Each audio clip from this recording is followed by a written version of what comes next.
I got to be honest, I'm going to start with telling the truth. It's been a tough week with this topic.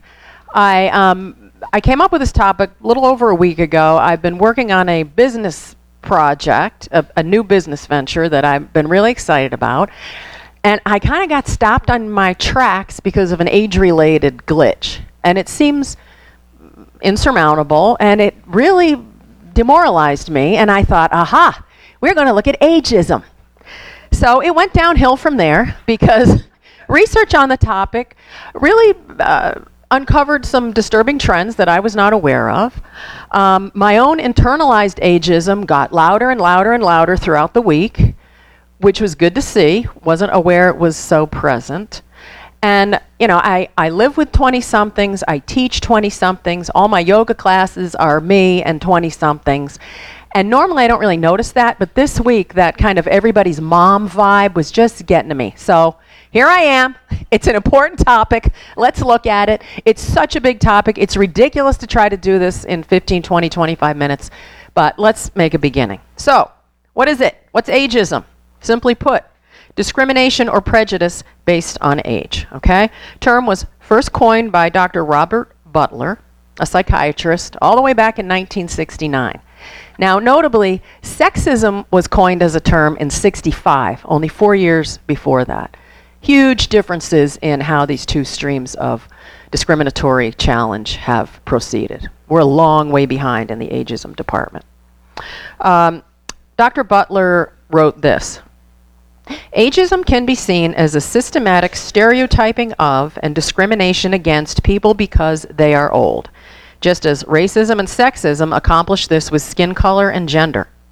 Ageism is manifested in a wide range of phenomena on both individual and institutional levels: stereotypes and myths, outright disdain and dislike, simple, subtle avoidance of contact, and discriminatory practices in housing, employment, and services of all kinds. You know, I think it is ridiculous that ageism is even a thing, because if we're damn lucky, we all get to experience, right? This phenomena. We're all going to get there, and it's funny to me to look my 20-something students in the face and have them say things to me that are clearly ageist and think, honey, if you're lucky, you're going to get there. Now, I also want to own that ageism can also be against younger people, for sure.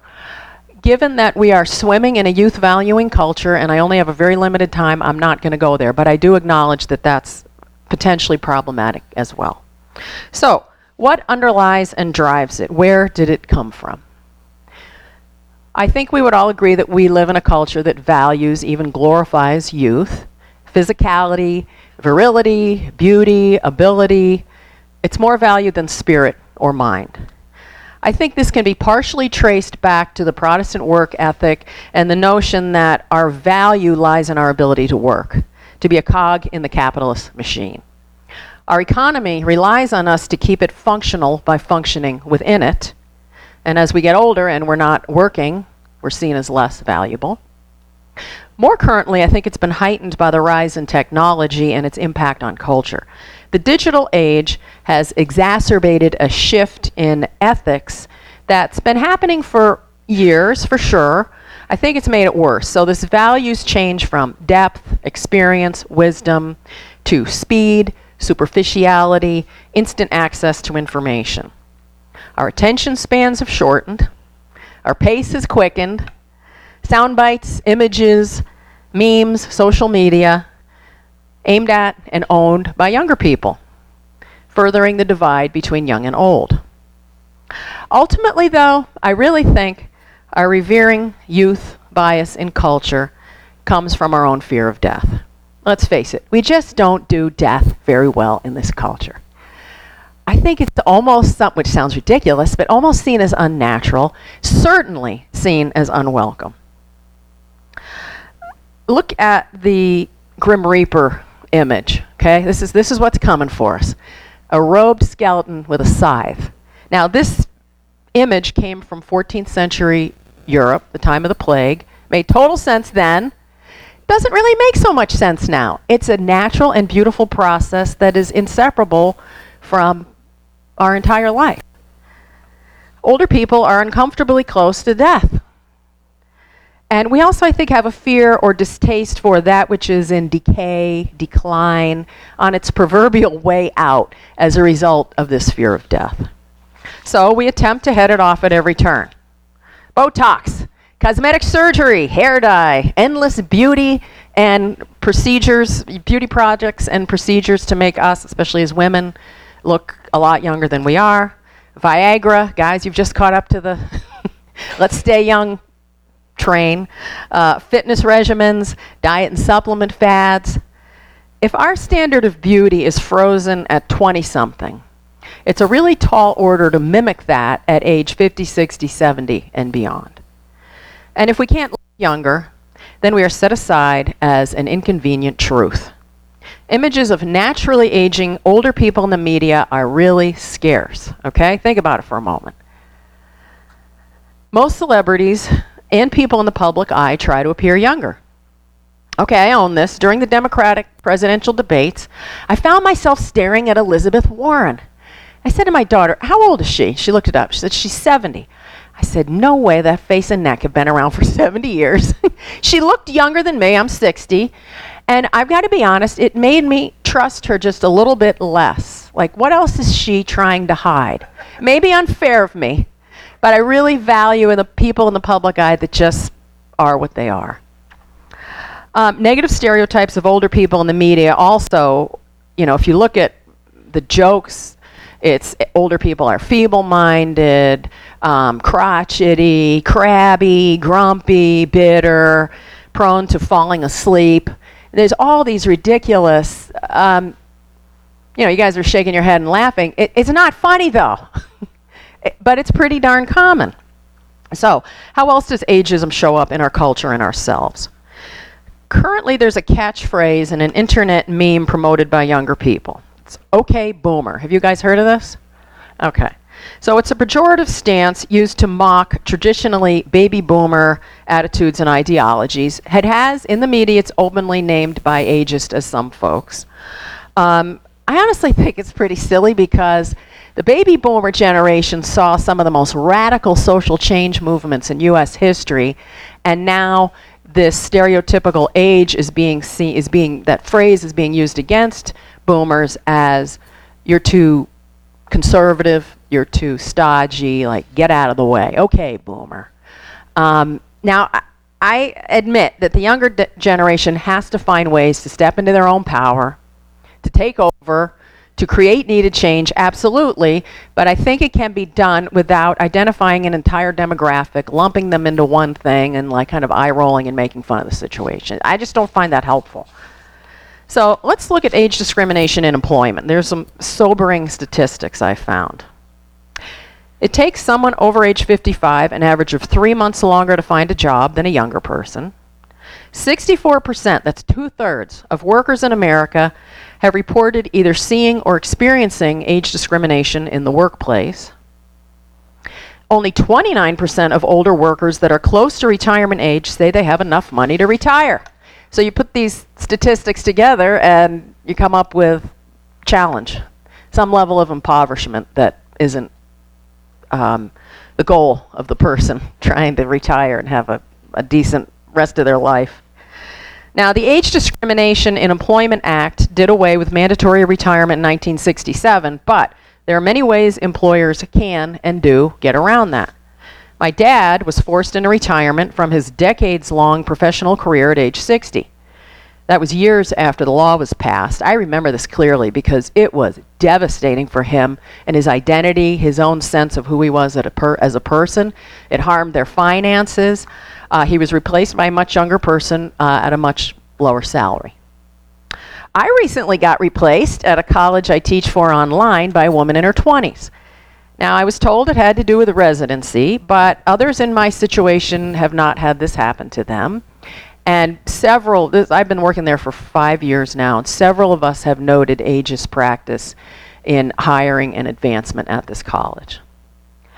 An employment counselor, this was maybe 5 years ago, told me to remove the dates from my resume so that I would get hired more readily. Now, okay, I can play the game, but that's challenging to do when you're doing online job applications that often require you to fill every field before you move on. It's like, what am I going to do? Put 4 zeros in there? No, I have to say the truth. One study I looked at found 80% of people over 60 experiencing ageism in the U.S., various forms of which included assumed memory loss or physical disability, being the butt of jokes, ignored, and not taken seriously. Another study at Yale found that people over 50 with positive self-perception of aging lived 7.5 years longer than people with negative self-perceptions of aging. That's huge. Now, you can say, great, then have a positive self-perception of aging. Yes, and that's really challenging to do in a culture such as ours. I found a truly disturbing article in a recent edition of the MIT Technology Review. Now, this is MIT, mind you, and this publication has won many awards throughout the years. The article proposes that aging be reclassified as a disease. Yeah, and touted the many benefits of doing this. It was titled, "What if Aging Weren't Inevitable but a Curable Disease?" It discusses the development of anti-aging drugs and the possibility of immortality. So now we are not only unattractive, irrelevant, impoverished, and diminished in capacity, we are also diseased. Really?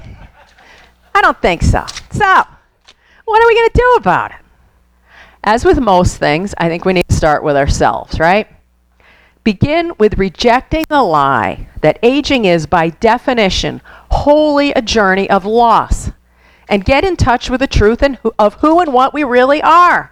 Soulful, smart, wise, kind, full of appreciation and wonder. Magnificent beings honed in the crucible of experience. Yes, I'm talking about you guys.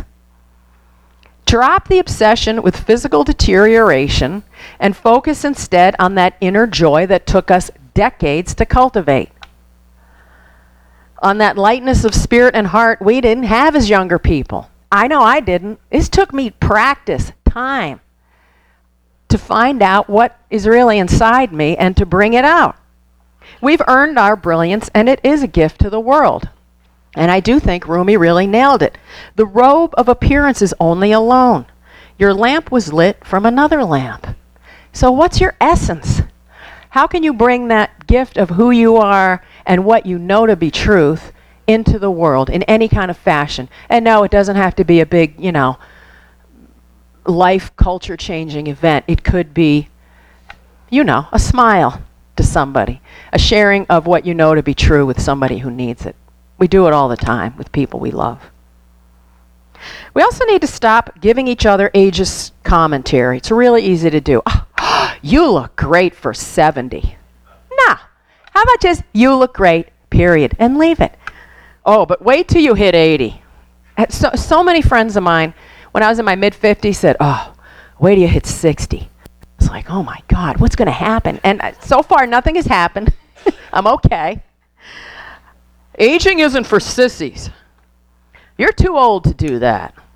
That's not safe at your age. I mean, there's so many ways we speak to each other and allow ourselves to get spoken to that assume that our age is some kind of a problem. Betty Friedan said, aging is not lost youth, but a new stage of opportunity and strength. Oprah, only by owning who you are can you start to step into the fullness of life. Every year should be teaching us something valuable. Whether you get the lesson is really up to you. Author David Deida, if we are truly happy inside, then age brings it a maturity and a depth to us, a power that only magnifies our radiance. And my mom, who died at 89, said, be happy now. You're a long time dead. I found out. I looked it up. It's a Scottish proverb, and she was Scottish. I thought that was so cool. So, hear this. I'm not trying to slap a happy face on the experience of aging. I know it's challenging. Yes, there is loss, there is infirmity, there is diminishment of capacity, absolutely. A dear friend of mine who's 87 buried her son yesterday, and I didn't get to put Gordon in the book. I wish I had. He was a lifelong Unitarian. He's my age, and it's cancer. You know, we hear this over and over and over, but I'm at the age where it's my contemporaries are starting to drop. And yes, it's upsetting. She'd already buried her husband 6 years prior. And you know, it's sobering to know that we have less time ahead than behind us, and that's best case scenario if all goes well, right? I looked at life expectancy in this country. So I'm 60. For a woman, it's 81. That's 21. That's my daughter's age. That's nothing. I know how quick that is. Men, sorry, you have 5 years less than that. Yours is 76. But that's somebody else's opinion out there. We don't need to own that. Do you want to live in that moment, that place, that mindset, moment to moment? No. I really think it's a matter of focus. So let's shift it. How have we grown? What have we let go of that no longer serves us? What is beautiful in ourselves, in our life, in our world? How can we be of service? Michael Singer, who founded the Temple of the Universe out in Alachua and is the author of a couple different books, wrote, get ready. This is really the answer to everything from this moment on. I'm not kidding. Everything will be okay as soon as you are okay with everything. And that's the only time that everything will be okay.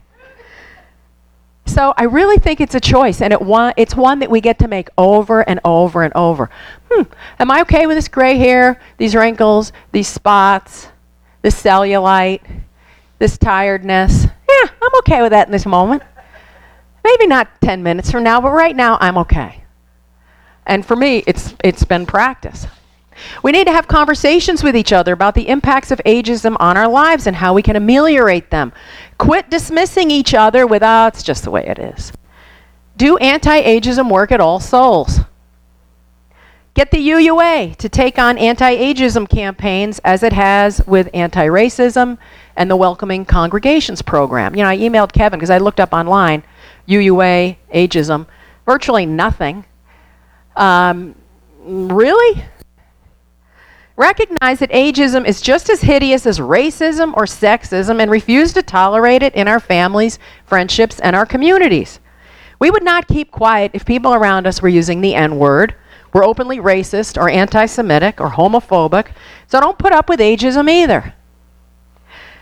We also need to acknowledge that it affects different segments of the population differently. So women, people of color, the poor, people without partners or family are going to be more at risk of big challenges as we're getting older. Take advantage of the many inspiring resources out there by people already doing anti-ageism work. And that's when my week got happy, because there's some wonderful work being done. I would love to see you guys start a study group using the book This Chair Rocks, A Manifesto Against Ageism. This is by Ashton Applewhite, and I only found out about this book this week, but I'm ordering it. It looks amazing. There's a website I found, agingforlife.org. It has an unbelievable array of information about work being done, resources about ageism. Is that the number 4 or word? Aging for Life. Yeah, 4 F-O-R. And of course, look to other cultures that do aging and death better for inspiration. There are many of them. Many Asian cultures, Native American cultures. So, you know, we're talking about a huge swath of humanity here. In the West, we tend to think we're the center of the universe. We're not. There's a lot of people out there that, as part of their cultural norm, is to not only revere elders, not only respect elders, not only to keep elders in the family unit until the day they die, but also look to them to make decisions. Do not in any way see them as, you know, you just sit in the corner and we'll take care of you and change your diapers. But they're an important pillar of the family. China, because it's become more industrialized and younger people are moving to urban areas to work, I think it was 2013, enacted an elder rights law that requires Chinese citizens to take care of their children, parents, excuse me. So they are required to go visit the parents during the course of the year and take care of their spiritual needs, quote unquote. Amazing. So, go for broke, I say. Rattle some cages, rouse some rabble, kick butt and take names. but also fan the flame of your own magnificence. Sit firmly in the truth of who you are while enjoying each astounding moment. Fully embody the glorious spirit it took you all these decades to hone, and have some fun with it. The last time I heard Michael Singer speak, and I would suggest anybody go out there, he's a hoot, a very wise soul. He was positively gleeful discussing his own aging. Now the guy's 72, he's all gray hair all over the place, and he said, "It's incredible. I get to watch myself decay." And I was one of the oldest people in the room. A lot of UF students go to hear him, and they're looking at him like, "What the heck?" And I thought, "Oh heck yeah, I want what that guy has." Marilyn Monroe had this to say. Now, she died in her mid-30s. "I want to grow old without facelifts. I want to have the courage to be loyal to the face I've made. Sometimes I think it would be easier to avoid old age, to die young, but then you'd never complete your life, would you? You'd never wholly know you." Honestly, I think the hallmark of aging, rather than diminishment, is actually liberation. Liberation from the years of being a mandatory part of the labor machine, of putting others' needs ahead of our own, from having to look a certain way, behave a certain way, please certain people, conform to society's expectations of us. We get to pursue our own passions and our own calls to service.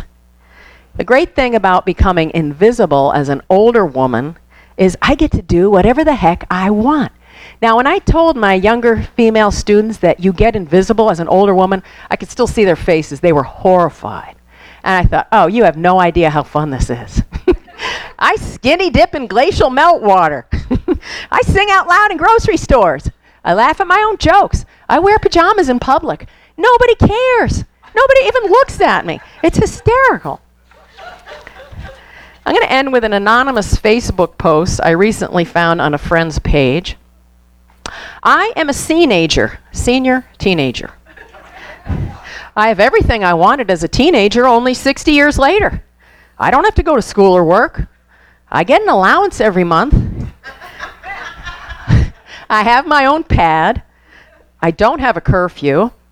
I have a driver's license and my own car. The people I hang out with are not afraid of getting pregnant, and they don't use drugs. And I don't have acne. Life is great." Thank you.